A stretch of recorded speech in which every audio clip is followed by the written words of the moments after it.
5-6 বছর আগে এই জায়গার অবস্থা ঠিক এরকম ছিল না। 5-6 বছর আগে আমি এখানে এসেছিলাম, দেখেছিলাম ঠিকই অবস্থা, বাচ্চারা খেলছে, খেলাধুলা করছে, ঠিকঠাকভাবে মানুষের জীবনযাপন করছে।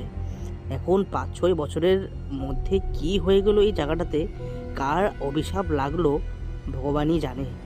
সেই 5-6 বছর আগে এই গ্রামবাসীরা সাধু বাবার সঙ্গে যা অত্যাচারটাই না করেছে, তার ফলস্বরূপই আজকে এই গ্রামের এই অবস্থা। যখন সাধু বাবা একেবারে নিজের ধ্যানে পুরো মগ্ন, তখন এই গ্রামবাসীদের সাধু বাবার সামনে গিয়ে কোনো ধরনের আজে বাজে কথা বলে সাধু বাবার ধ্যানটা ভঙ্গ করা উচিত হয়নি।